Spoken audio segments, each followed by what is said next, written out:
Dan rizki terbagi dua, ada rizki menopang agama, ada rizki menopang dunia.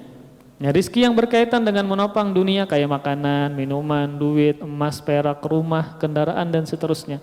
Itu rizki berkaitan dengan masalah dunia. Ada rizki yang menopang agama, berkaitan dengan masalah agama. Kayak pian misalnya berkumpul jauh-jauh untuk menuntut ilmu agama. Tidak semua kaum muslimin mampu hadir di majelis ilmu. Itu adalah rizki. Kemudian, tidak semua orang yang sholat berkumpul berjamaah bisa khusyuk. Ada yang 10% aja khusyuknya, ada yang 20%, ada yang kada sama sekali khusyuk, terpikir ke macam-macam. Maka khusyuk adalah bagian dari rizki, bagian dari nikmat Allah Subhanahu wa Ta'ala. Dan tentunya rizki yang paling baik adalah berkaitan dengan masalah agama. Maka tidak mengapa rizki pian sedikit, gaji pian sedikit, makanan pian itu aja, tapi pian belamak subhanallah ya. Kemudian macam-macam, sedikit diberikan harta. Tapi pian mampu mengungguli orang-orang kaya dari sisi rizki agama. Pian belajar agama, pian baca Quran, menghafal Al-Quran, menuntut ilmu agama ya. Itu adalah sebaik-baik rizki. Nah, makanya ulun pernah mengatakan kepada pian bahwa ketika ini perkataan seorang Imam Al-Hasan Al-Basri juga mengatakan, apabila engkau melihat seseorang mengunggulimu dalam urusan dunia, maka ungguli dia dalam urusan akhirat. Nah, jadi pian ini diungguli orang dalam masalah dunia. Harta pian kalah, kendaraan pian kalah, rumah pian kalah, seraba kalah dalam masalah dunia. Kan sudah ditakdirkan oleh Allah Subhanahu wa Ta'ala. Maka kata beliau, kata imam ini, tabi'in ini, murid sahabat ini, ungguli sidin dalam urusan agama. Pian nang berjamaah, pian menuntut agama, nang pian nang berzikir, pian nang baca Quran. Karena tugas kita satu-satunya di dunia adalah untuk beribadah kepada Allah Subhanahu wa Ta'ala. Karena rizki sudah ditakdirkan.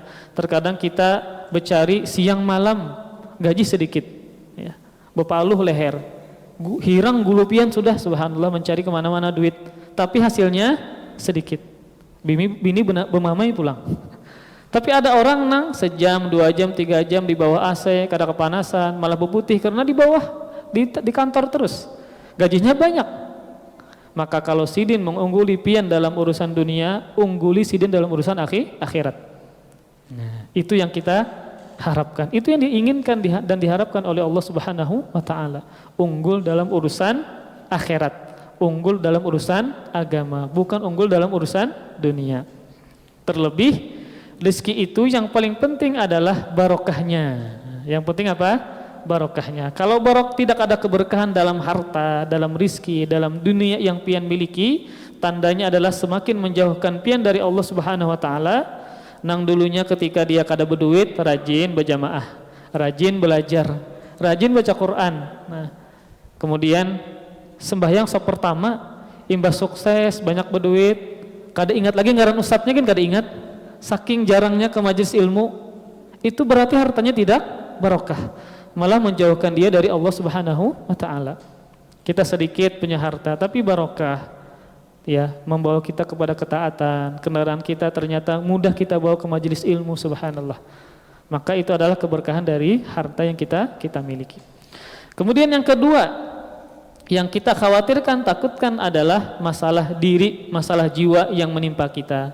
Ada yang menzalimi kita atau sakit, kesedihan, kegundahan dan seterusnya. Maka ini bisa dihilangkan dengan cara mentauhidkan Allah Subhanahu wa Ta'ala. Pian garing ya, pian sedih, itu adalah musibah dunia. Dan pian ingat bahwa pian sudah ditakdirkan. Allah yang berkehendak. Yang berkehendak adalah yang memberikan rizki kepada pian selama ini. Yang berkehendak adalah zat yang sudah menjadikan pian seorang muslim dan mukmin yang faham sunnah. Maka pian menjadi lapang. Karena yang menentukan adalah yang menciptakan pian, yang memberi rezeki kepada pian. Maka hati menjadilah lapang. Pian sakit kah, sedih kah dan seterusnya.